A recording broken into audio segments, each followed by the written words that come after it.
preferable to using a hard right angle, and that it creates a smaller impedance discontinuity. You can see it here, since it is a small turns at an angle of 90 degree or 180 degree, both in your trombones as well as in your accordions.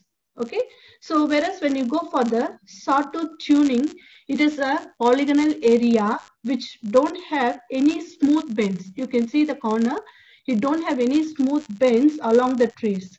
So these dimensions are used to minimize the impedance discontinuities along the length of the trace.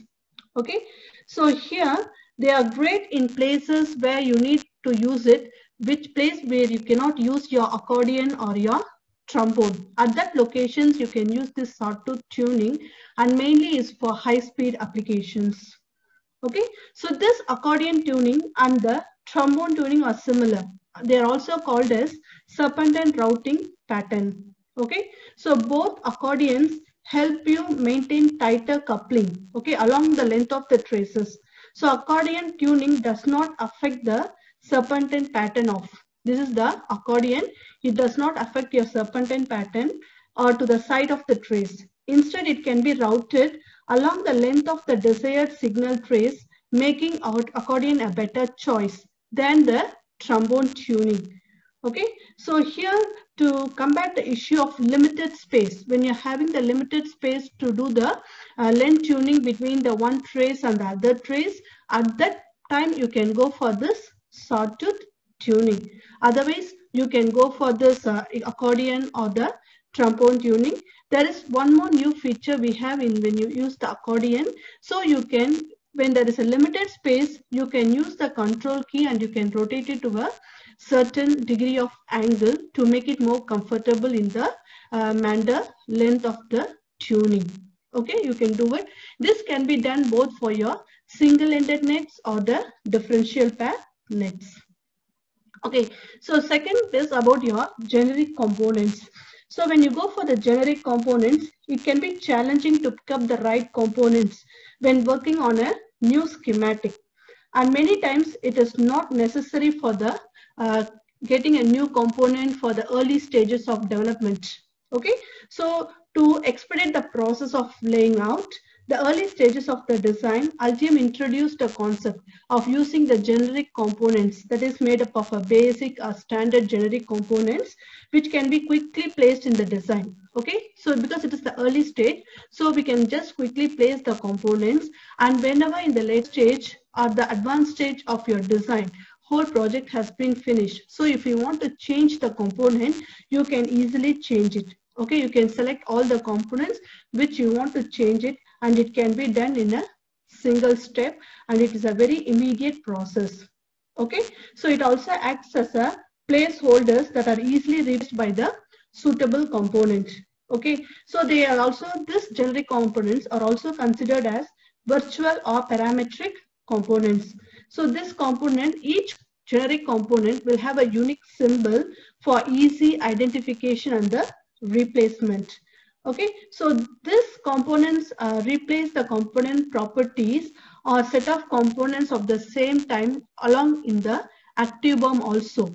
Okay, in the active BOM also you will see the replacement of the component properties. Either you can do it inside the schematic editor, or you can do it inside your active BOM where you can see the changes in the component properties.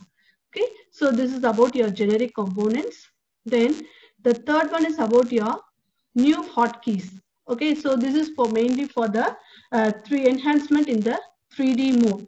So one of the recent improvements in 3D mode is the appearance in the rotation button. Okay, in the properties panel you can see there is a rotation along X, Y and Z direction, and the arrows in the, you can use the arrows in the number keypad. You have your laptop or your desktop, you have a number keypad, and you can use this number keypads to rotate. For if you want to rotate in 3D screen like 4, you can press 4, 6, 8, 2 to rotate it in left, right, up or down.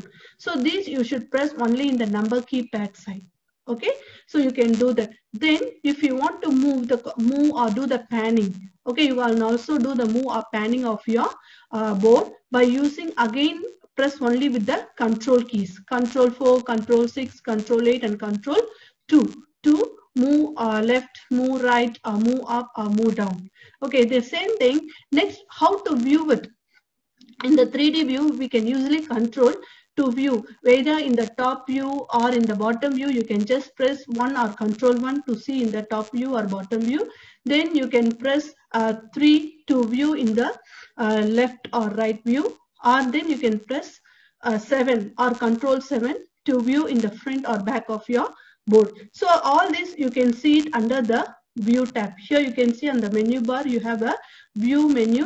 Under the view menu we have this new 3D view control, so which you can view the top side, what is the keys you have to press in your keyboard. So all this information you can refer here, so that it is easy to use the shortcut keys and make your job to be very easy and faster. Okay, so next one is component pin to multiple pad mapping. So this is a very good feature which is introduced in Altium Designer 21. Okay, so this is flexible pin to pad mapping capabilities for the managing components. In single component editor, we can edit the new pins panel, allow component symbol pins. Here you can see there is a component symbol pins to be mapped to any component footprints. Okay, you can see that they are mapped to the footprints with the different pad numbers. Okay, so using the editor button, I can change the custom relationship in pin mapping with the multiple footprint fabrication panel, and then use for these pads are separated by using a comma. Okay, the pads in the footprints are separated by a comma. The main advantage is we can use the cross probing to link between the pin from the symbol to the footprint in your PCB. For example, if you see, I have pin 1 here in the schematic. I have connected to the mapped to 3 pads, 1, 2, 3 in my footprint. So when I want to check whether it's properly connecting to the pad 1 or 2 or 3, I can do the cross probing from the schematic. So it will highlight the corresponding pads inside my PCB. So you can also do the cross check. Okay, so this is a very good feature we have in 21. Then next one is embedded board array at any angle. So this is one of the new feature. We usually have the rotation angle in our embedded board array. So usually if you see there in up to 20 Altium Designer 20 version, you can rotate at an angle of 0 degree, 90 degree, 180 degree, 270 degree or 360. Only the selected options were available. But when you go for this latest version of 21, you can just type in any angle. Okay, any angle you want, you can type like 225 degree or 85 degree, any angle. This is mainly, this feature is mainly for the fabrication purposes and for the assembly process, to make your fabrication to be more easy and reduce the time to the market. Okay, so that is your rotate any angle. So next one is you can also calculate the polygon pore area. So now this is very good we have, which is reducing the time for the manufacturers or the designers to calculate the copper area in your board. So when you have a polygon, it's really important to optimize the overall balance of your copper across any area. Okay, any area of the layer. Now you can do this precisely in your design itself. So by going to the tools, polygon pore, under the polygon manager, you can able to view all the areas of the polygons. If you go for the top layer, you can see what are all the polygons we have in the top layer and how much area is used by the polygon pore in that particular layer. So individually you can see their areas. And finally, if you want to create the report, okay, I want to generate the copper report, you can also generate it, but you can go to the board properties. Instead of your polygon pore properties, you can directly go to the board properties and click on the report button. So once you click the report button, you can generate the copper pore for your whole board in terms of percentage wise, overall percentage of the copper pore for your board. Okay, you can determine it inside your Altium Designer 21. So the next feature is we can also see your component area calculation now. Okay, so this one is also a new feature. Now we can determine your component area as well as the density. Okay, so first we can determine what is the board area. You can see here the board area is calculated for your whole board, and then you can also determine components area. So component area, it also depends upon the bounding box of the components, all this. So how many components you have, you can determine how many components, how many layers, what are the nets you are using, how many nets you are using, arc, fills, pads, all the informations you can see inside the board properties panel. Then you can also see what is the total area occupied by the components. So the component can be in the top layer or in the bottom layer. So it calculates all the area of the components. Then the total area is the whole out, considering the outline of the whole board is the total area of the board, which you can see here. And next is you can calculate the density. So the density is nothing but you have to use a formula. In the Altium Designer, the formula we use is double the area of your board divided by the component area will give you the density in percentage. Okay, so doubling the area of the board divided by the component area, we can calculate the density. Okay, so default we can see it in your board here. Okay, and then you can also see the report button in your properties panel here. So when you click the report, you can also generate the report for your arcs, your fills, your trays, your copper area, all the board information, whatever you want the report, you can generate it from your board properties panel itself. Okay, so then next one is your component contour selection. So if you see here, in the earlier versions, Altium Designer 19, so each component will have the bounding box. So that bounding box, when we bring the component closer together, since they have the bounding box, even though the component does not touch each other, the bounding box of the component, when they come closer, it will create some clearance violation, and so it occupies a lot of space. Okay, so we cannot keep them closer. So this is one of the drawback we had in the earlier version. And then in the earlier 20, we have an advantage that we started rotating the bounding box along with the component in any angles. Okay, we started rotating with the bounding box so that we can minimize the violations in your, when you do the online DRC or you do the batch DRC. So now the latest is Altium Designer 20. We have introduced a new feature like a courtyard. Okay, there is a layer called courtyard layer. So having this layer can be added to your component. Using this layer to your component, it appears as the shape of that component so that it still reduces the spacing. It minimizes the spacing and avoids the violation what we get in the other releases. Okay, so whenever we rotate any component, so the courtyard layer which is inside the component will also follow with the same component, so we can avoid this clearance or rotation issues when the bounding box touch each other. So we will see here that we don't have any bounding issues. This one later we will see in the demo more detail. Okay, next one is the text string alignment and justification. So here if you see the text string, in the earlier versions, the string location was the left end of the string baseline. It was in the left end of the baseline, which changed to the bottom left corner of the string bounding box. If the bounding box was interactly lodged, okay, you can do horizontal shift to the baseline location of the string. That is, now you can use to shift justification, you can use it to shift either left or right or center. Also, you can use the justification vertically, you can move up or down or center. Okay, so there are justification has been improvised here. So, okay, you can see in the properties panel, and then the justification can be done inside the bounding box to place it vertically up, down or center or left or center or right. So all this can be done now inside the software. Also, we can do the alignment also, okay, for the text strings. So next feature is about your designator layer for assembly drawings. So in this we are going to see about adding your designator layer for the assembly drawings so that you can see all the designators. This is a very new feature and interesting feature we have in Altium Designer 21, so that it can create all the designators by generating the new layer from using one of the mechanical layer as a designator layer. It generates and you can see all the designators there. Okay, so here if you see it will, you can go to tools, add designators for assembly drawing. So when you click on it, first initially it will say there is no mechanical layer for designator font, means we didn't assign any layer, but what it will do, the software will generate for you.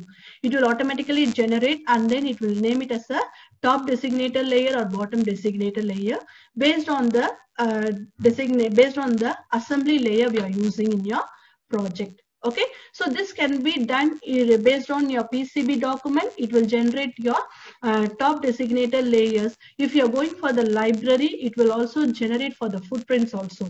Okay, either way you can do. In the PCB document to generate for all components you can do, or inside the footprints for the library also you can do this. Okay, so the next one is interactive smart PDF output. So this is also one of the new feature. So usually we know that when you have your top sheet and we click one of the sheet entry, or when you click one of your sheet symbol using the control key, it will automatically take you to the child sheet, to that location exactly. This has been improvised to do it inside your smart PDF output also now. Okay, so you can open your smart PDF and then you can just click on one of your sheet symbol. It will take you automatically to child sheet. So this reduces the viewer timing, okay, and makes it faster to view all the details of your child sheets in your PDF. Okay, so the next feature is update your unused pad shapes. Okay, now previously we have only two options we had. One is remove unused pads and wires, then other one is restore unused. Either we can remove the pads or we can restore the pads. This was available up to version 20.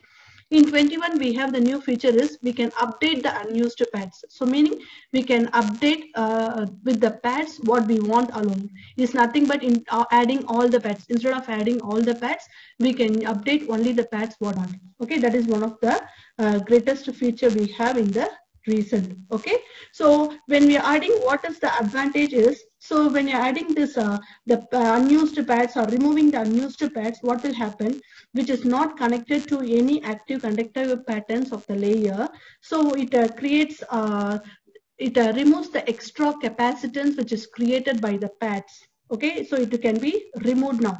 Because of removing the pads and wires, it will be removing the extra capacitance in the path. Okay, so next feature we are going to see is about your permanent layers. So in the permanent layers, usually we use the single mode to see a single layer at a time. Single mode layer, we can see top layer or bottom layer.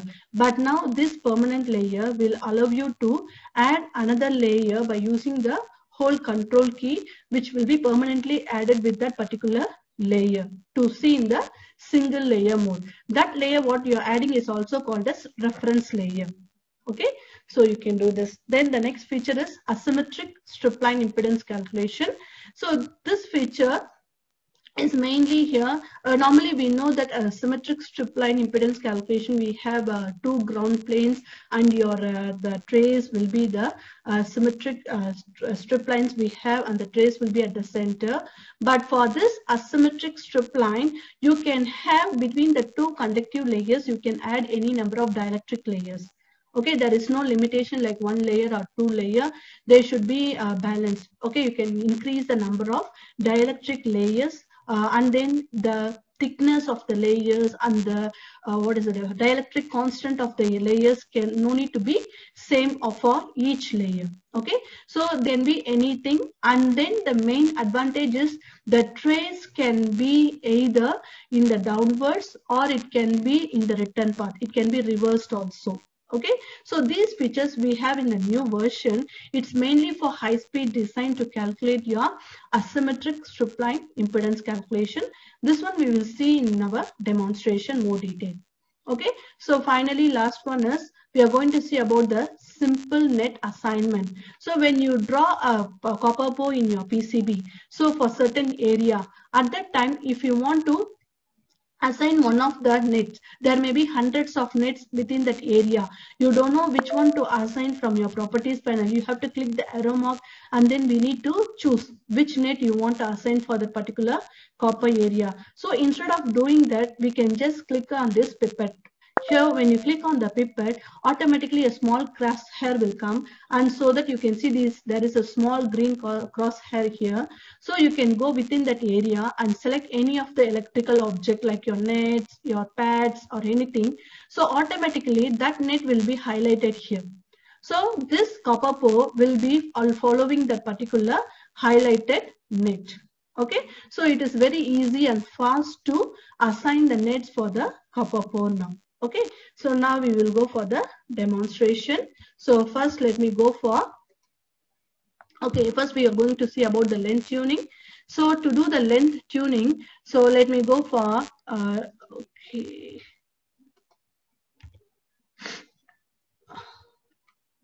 I'm going to do the length tuning. So here, length tuning here, first I just start with the, press the tab key. You can see there are 3 different new tuning patterns. I choose the accordion pattern first. So you can adjust your amplitude, steps, or the meter styles, what you want to use. You can choose here, or I just start drawing here using the accordion pattern. So just draw here. You will see there is a pattern coming here. So when the pattern comes, there is a shortcut keys. You can use either 3 or 4 to increase or decrease the amplitude size. Okay, you can use 3 or 4 key in your keyboard, and then you can also adjust the meter, the corner angles by using 1 or 2. By pressing 1 or 2, you can increase or decrease the corner meter angles. You see the corner meter angles, they are changing slightly with the corner ends. Then you can also increase or decrease the amplitude here by pressing the comma or full stop. Okay, so once you have done, you can just do this, and then you can adjust the size here how you want. Okay, so once you have drawn it, okay, you can just click here, right click, come out of it. Okay, now once I drawn the accordion, if I want to select it and do the adjustment, I want to increase the size, I want to decrease the size, here the adjustments you can do here. Also, if I want to rotate it, as I say, when there is the gap between the one of the trays and the other trays is very small, and you want to adjust based on the angle. Now the new feature is you can hold the control key and then you can rotate it. You can see you can rotate it here. Okay, so it will be automatically adjusted the angle. So this one you can do it now for the accordion. Okay, then if I want to go for the next method is the trombone tuning. So to do the trombone tuning, let me go for the differential pad tuning, and then I can start it from here. You can see that. Okay, you can see there's a, this is the accordion I have used. Let me go for the trombone tuning. So you, again, when I go to trombone tuning, you can change the space, the step, what you want. For example, I want the space to be 0.4 and the step I follow 0.1 itself. Then just click here and then you can start doing here. You see this is, okay, now you can see here it is following a single side. It is not going for the both side. You see when I move, it is following single side. When I press the tab key, you can see below the single side is selected. So I uncheck here and then do here. Now you see it will be in the both the sides. And then it's very important, when I finish it here, you can see the corners are at an angle of 90 degree or 180 degree. So we have some impedance discontinuity here since they are rotated at an angle of 90 degree at the corners, 90 or 180 degree at the corners. Okay, so you can also adjust the size here and then you can move up or down. Okay, increase or decrease the sizes. Okay, so this is your trombone tuning you can do here. Then you can also go for the last one is sawtooth tuning. So I just go for sawtooth. So if you want to change the angle, you can change to any angle. That is, I use 75 degree and the tooth width I use 0.1. You want to use single side fixed. I'm using for my case single side and fixed. So I just use it. And then if I want to here bring it, you can see here. So I'm using the single side. Okay, so single side I can just use it here, or let me make it to be more comfortable here. I just use here itself to make it more easier. Okay, you can see here, so it's more clear. Okay, so it is a single side and it is fixed, meaning the height is fixed. You can see the height is not bigger or smaller. One is big, one is small. It's not like that. The height is fixed and it is one side. So you can do the sawtooth tuning. Okay, but remember the edges are sharp here when you are using the sawtooth tuning. So it can be used only for high speed application or high frequency application in the cases. Okay, so this is the first one. And then next one is we are going to see about the generic components. So let me go for doing the generic components. So I go for the schematic and then let me go for here. I have not connected here. Give me a minute. Okay, I'm connecting to my workspace first to get the generic components. So now I connected here. You will see my server is PCB GrafTech. When I open my component panel, you will see these are the some of the generic components based on the resistor, the diodes, the capacitors, all these. So to select, I don't want to go for selecting directly. Instead, I can get a component from here. So for example, I'm getting a component for a resistor. So I'm just selecting one of the resistor here and then I'm trying to place it. Okay, I just use 4 resistors. Okay, I just use 4 resistors generic components. So I don't know what is the value or any parameters. Just I had a generic components. So once I select all the 4, go to the properties panel. You will see the designator, the description, all the information about the components here, resistor, and then coming below, you can see the properties. Okay, so the properties you can see it has, sorry, the parameters you can see there is a case, the pins, all this information. From this I want to assign the value for this resistors. So to assign the value, I just click on the value. Here I can scroll down and find out what value I want to use for the resistors. So I can choose 1 kilo ohm resistor. So let me scroll here. Okay, scroll down to see 1 kilo ohm resistor. So once I choose 1 kilo ohm and click on the I symbol, so they will be able to see the value here. Okay, so I can see the 1 kilo ohm resistor.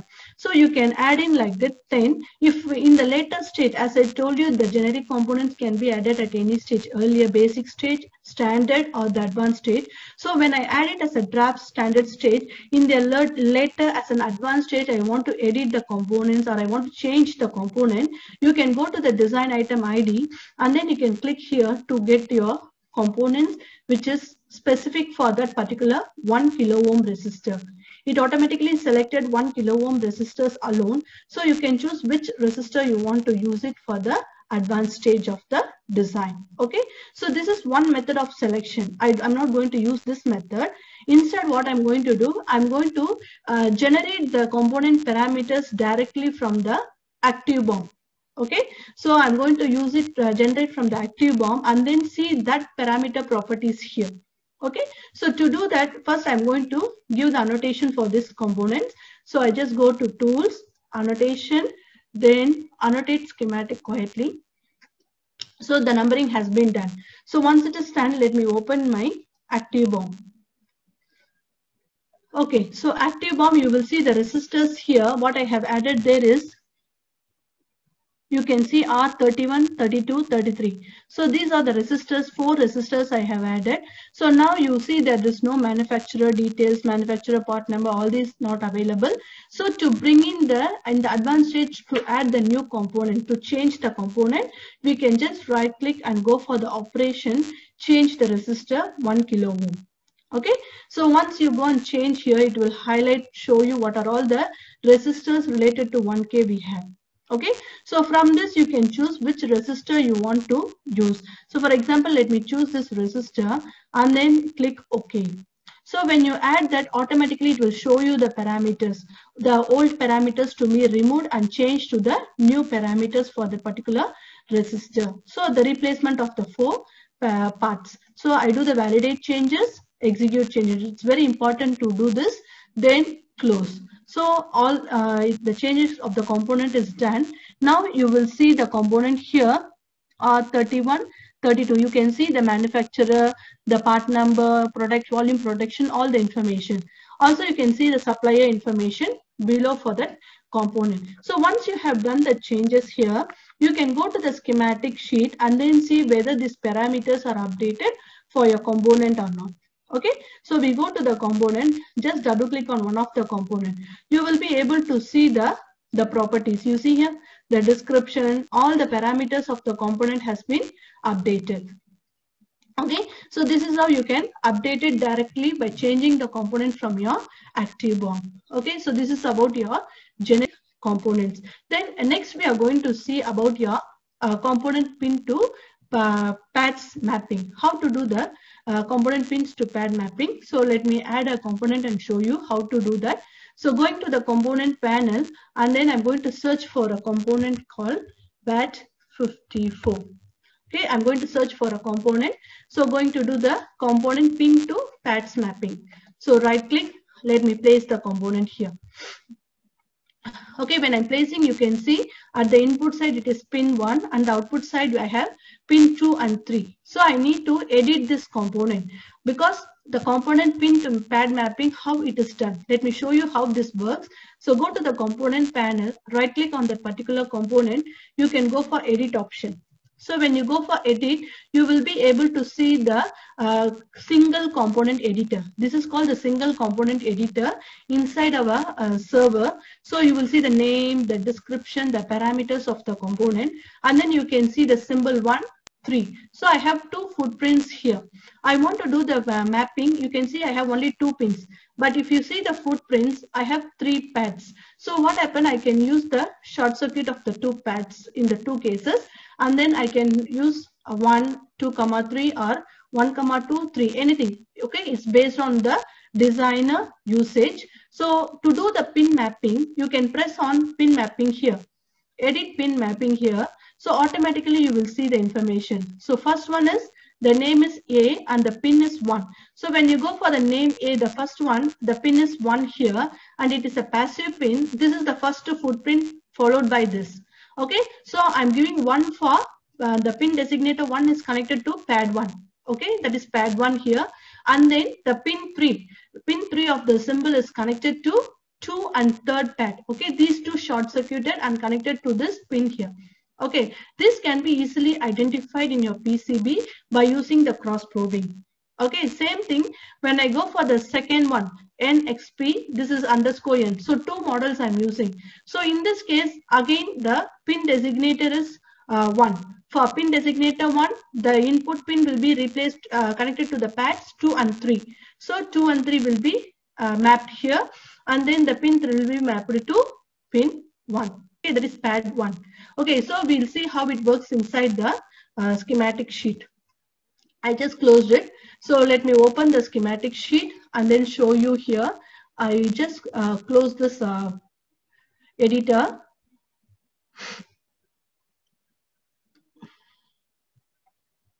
Okay, so let me close this. Okay, I come here, go to the component panel. So now I want to place. So when I try to place, I just press the tab key, go to the properties under the parameters here. You will see there are 2 footprints. Okay, first footprint when I use is _M. It is input is 1 pin and then the output is 2, 3 is connected to the pads 2, 3. So it represents 2, 3. But when I choose the second footprint, you will see the changes. If I choose second footprint, you can see the in connected to the pads 2 and 3 and the output pin is connected to the pad 3. Okay, so this is how you can use for multiple footprints for a single symbol, and then you can use the cross probing to connect it to them in the PCB side to see the changes. So now it's not only for 2 pins, you can map for 4 pins, 5 pins, any number of pins you can map it now. Okay, so this is about your component pin to pads mapping. Okay, so next we are going to see about your Smart PDF, how to see the device sheet extension going from your main sheet to the child sheet. So let me open an example and show you here. I think I have opened it already. Okay, so I have opened here. So in this, you already know that when we usually click on one of your sheet symbol, control and click on the sheet symbol, it will take you to the child sheet. But for my case now, I'm going to see this in the Smart PDF. That is the improvisation done. So to do that, I will just go to the file, generate the Smart PDF. So when I generate Smart PDF, first step, it will ask you, you want to generate for the project? Yes. So I just go next. Okay, sorry. Yes, okay. So it selects all the documents here, except I don't want this PCB. I want only the schematic. Let me go next. I follow the default settings, what we usually use here. I'm not going to do any changes. Okay, so let me finish and show you how it works to see from your main sheet to the child sheet. Okay, so it's loading here. Then later it will generate the Smart PDF. Okay, it is generating.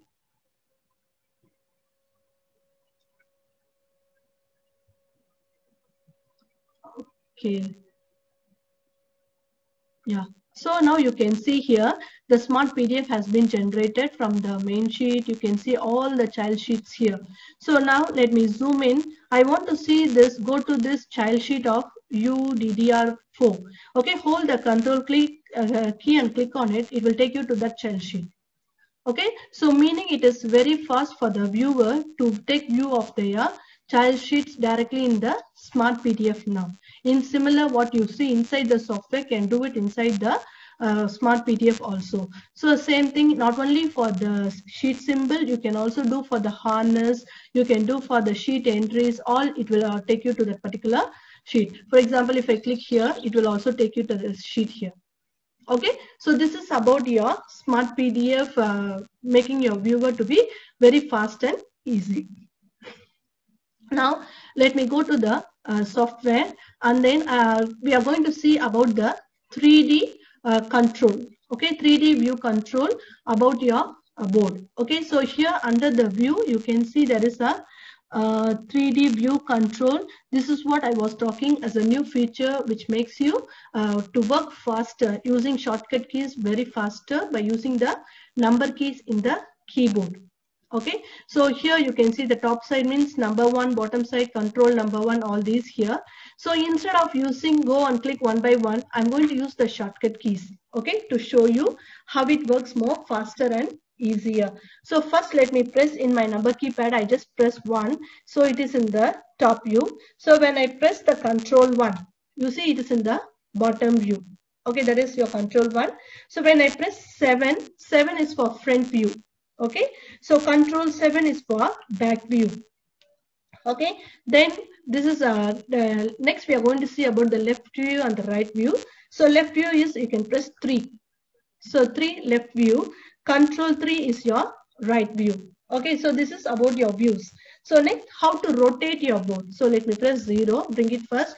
So I'm going to go for the rotate your board in shortcut. I press 2. Okay, so that is 2 is a rotate up. Okay, then control 2 is to move down. I say press control 2 is to move down. Okay, then rotate left. If you want to rotate left, you can press 4.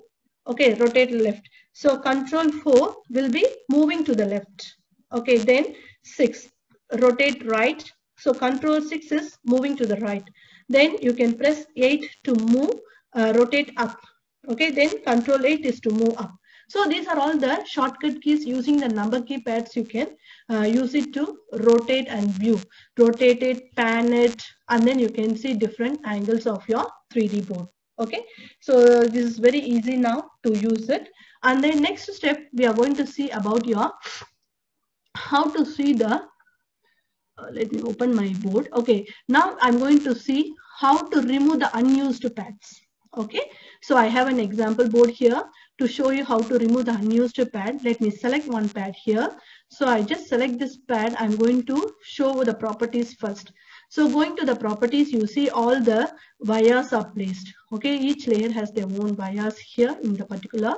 For this, all the layers have the wires. So I view this in the 3D view also. Click here, go for 3D view. So in the 3D view, let me open the view configuration. and then change the settings to show more clearly.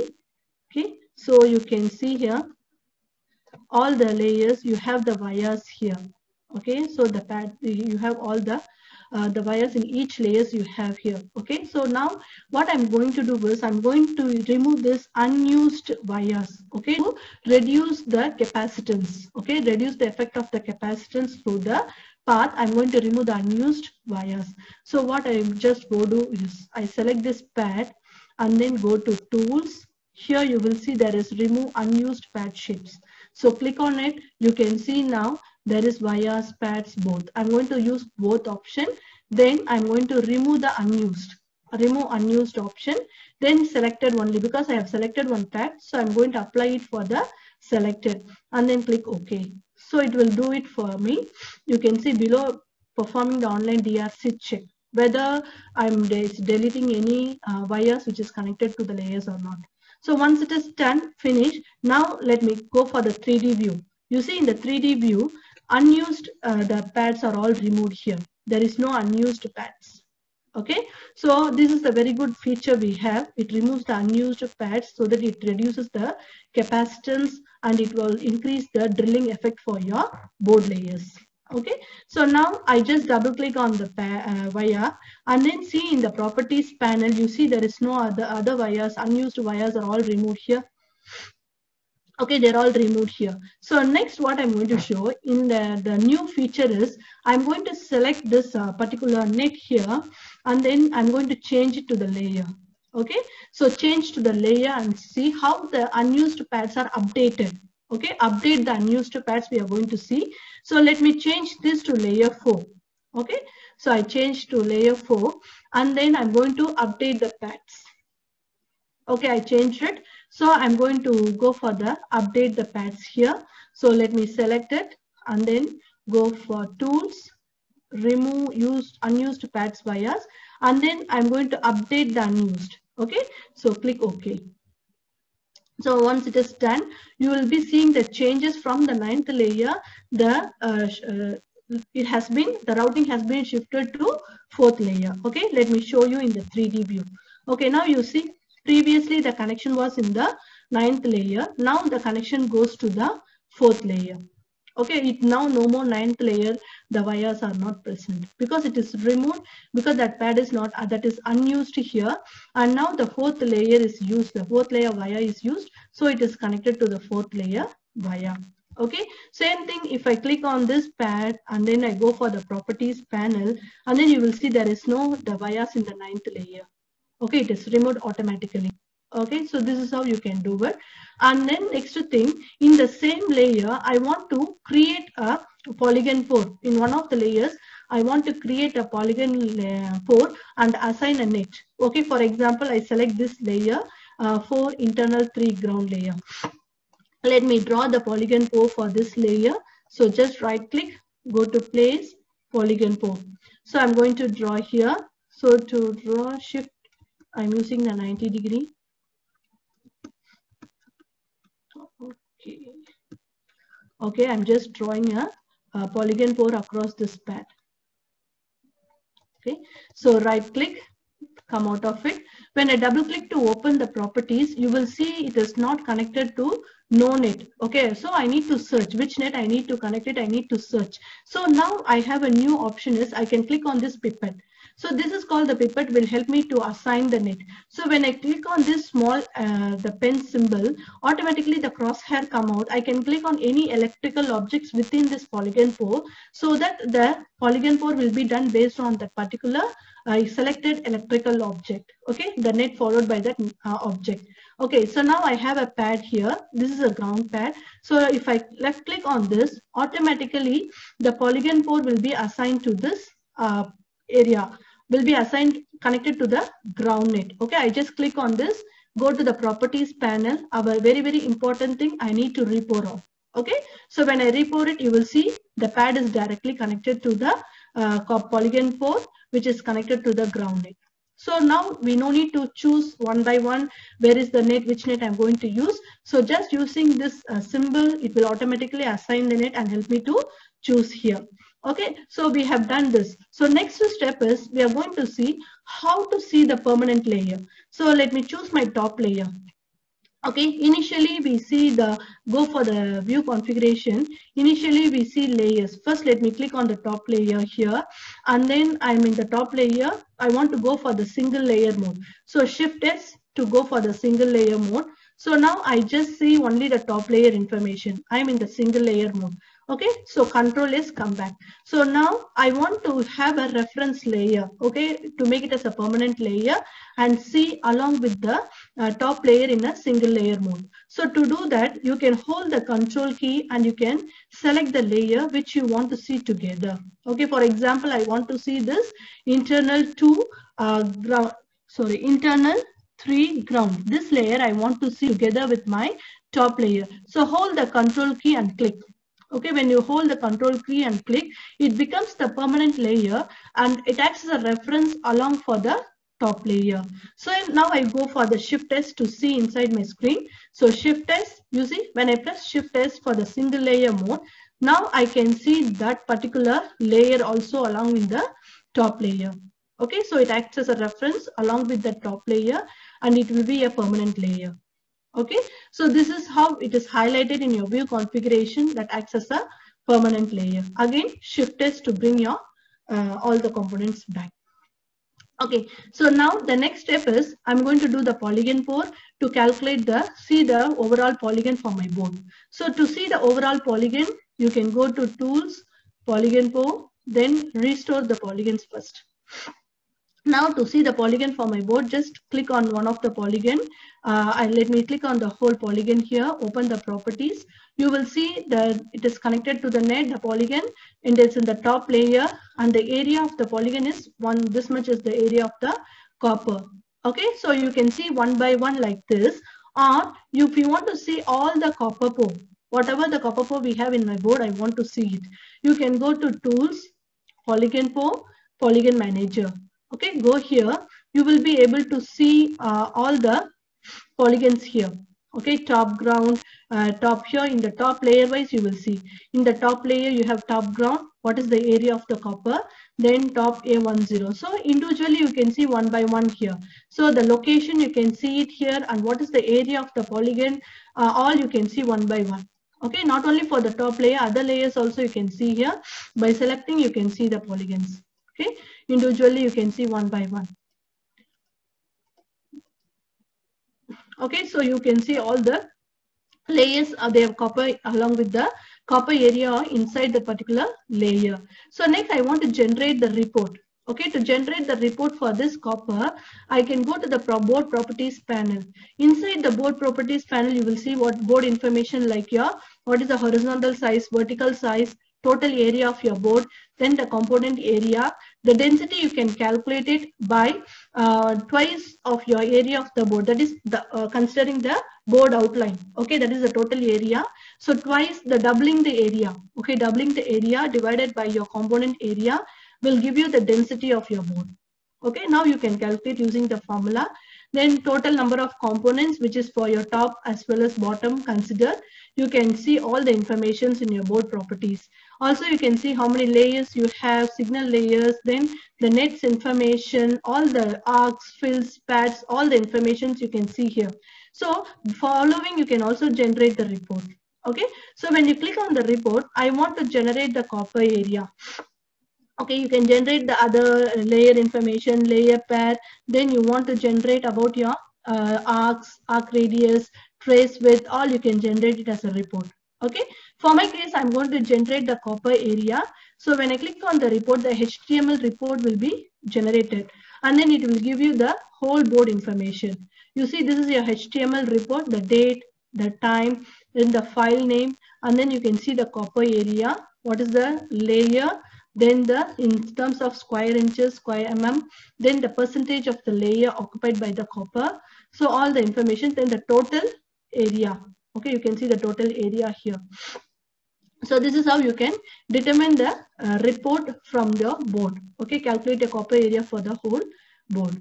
Okay, so next one we are going to see about let me close this. let me go for the embedded board. Okay, this is very important. So the next feature is your embedded board array. So I have this board. Okay, I'm going to do this as embedded. So to do the embedded, let me open my PCB here.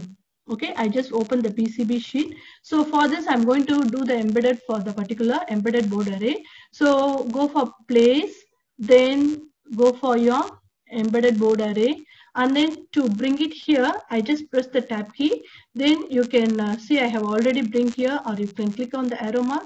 You can go for your embedded board array which you want to bring in. Open the file here. Now once you bring in the file, this is the new feature where you can change any angle what you want to change, 0 degree or any angle.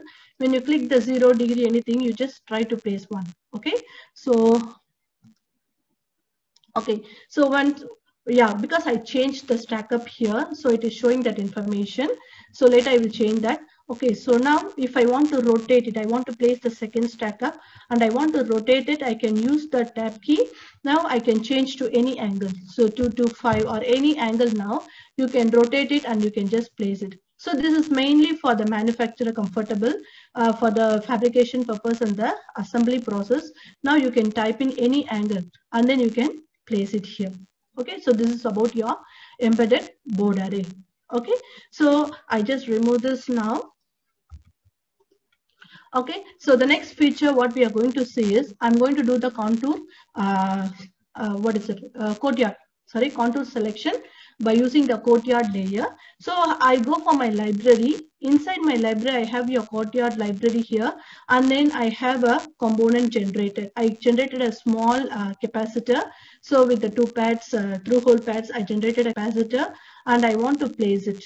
Okay, let me place this. So go to place and then I try to place here normally. So when I try to place here, you see here, even though they don't touch, but when they come closer, you can see there is a violation. When I just move here, you can see, hold the shift, you see, even though they are closer, you can see there is a 10 mils, less than 10 mils, so it generates the violation because the bounding box are so closer to each other. Okay, that's why it's generating the violations. So to avoid this violations, I'm going to use the courtyard layer, and then using the courtyard layer, I can change the bounding box to be inside itself. Okay, so let me do that and show you. So go to the courtyard PCB. I change this layer. To change, go to view configuration. Under your component layer pair, you need to create the courtyard layer. That is very, very important. That layer is specifically assigned for this bounding box. Okay, so I just add the component layer pair, choose courtyard layer. Okay, so now you will have two courtyard layers, one in the top and one in the bottom. Now this outer circle is in the top overlay. So once this one, I need to move this top overlay to top courtyard. Okay, so let me select this and then move to top courtyard. Okay, so this is very important. You're using the top overlay means you can change to top courtyard. If you are using bottom overlay, you need to use the bottom courtyard. You cannot change as you like from top overlay to bottom courtyard. You cannot change. You can change only from their own side. Top overlay to top courtyard, bottom overlay to bottom courtyard only you can change. So let me change to top courtyard and then save this. So once I saved it, I'm going to update this inside my PCB. So go to tools, then I'm going to update this with the current footprints. Okay, so when I update it, I'm just going to open the PCB document and see. So the PCB tool, let me open here. You see, now there is no more violation. Okay, you can see when I move together closer to each other, so they change to courtyard. If I click, you see the bounding box, it's inside. So this is the advantage of using the courtyard layer. So they comes inside along with the layer, and when you move closer, there's no more violation. Then if I want to see, after I change, I can also see what is the component area of each component. Double click on this, you see the properties, the area of each component we can refer. Okay, you can see here. Or if you go to the board properties, in this board I have two components. So open the board properties, you will be able to see what is the area and what is the component area occupied by the two components. So all this reference information you can see it from the board properties. Okay, so next one is we are going to see about your a very important feature. Let me go for this project here. Okay, here. Okay, string.